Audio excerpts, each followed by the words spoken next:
যেহেতু শিক্ষক দিবস সমাগত গতিকে আজি মই শিক্ষক দিবসৰ ওপৰত কিছুমান গুৰুত্বপূৰ্ণ কথা শ্বেয়াৰ কৰিম।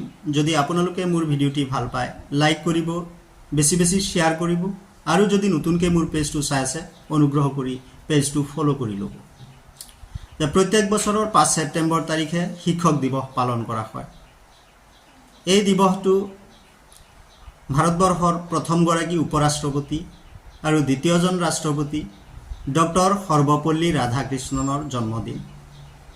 এই জন্মদিনটোতেই তেখেতৰ জন্মদিনটোতেই শিক্ষক দিৱস পালন কৰা হয়।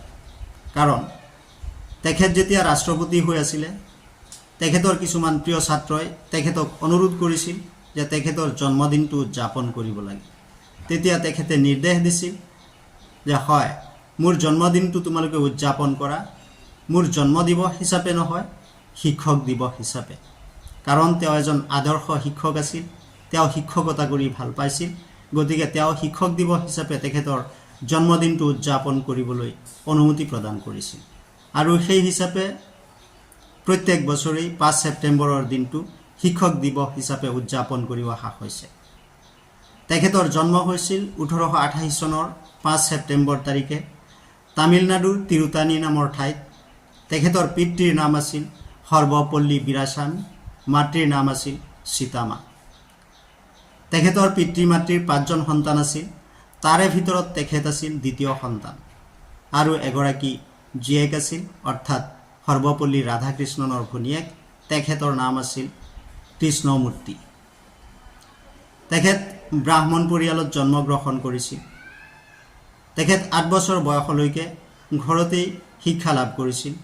8 বছৰৰ পিছত 1896 চনত তেখেতক তিৰুপতিৰ লুথেৰান মিছনেৰী স্কুলত নামভৰ্তি কৰোৱা হয়। তাৰপিছত তেখেতে ক্ৰমান্বয়ে স্কুলীয়া শিক্ষা, কলেজীয়া শিক্ষা বা বিশ্ববিদ্যালয় শিক্ষা এই মিছনেৰী অনুষ্ঠানবিলাকতেই গ্ৰহণ কৰে, যদিও তেখেত ব্ৰাহ্মণ পৰিয়ালৰ আছিল। তেখেতে আনুষ্ঠানিক শিক্ষা সমাপ্ত কৰি ক্ৰমান্বয়ে কলিকতা বিশ্ববিদ্যালয় আৰু মহীশূৰ কলেজত অধ্যাপনা কৰিছিল। তেখেত অন্ধ্ৰ বিশ্ববিদ্যালয় আৰু বেনাৰস বিশ্ববিদ্যালয়ৰ উপাচাৰ্য পদতো অধিষ্ঠিত হৈছিল। তেখেতক নাইট উপাধি আৰু ভাৰত ৰত্ন সন্মানেৰে বিভূষিত কৰা হৈছিল। তেখেতৰ জীৱনকালত তেখেতে বহুতো গ্ৰন্থ লিখি থৈ গৈছে।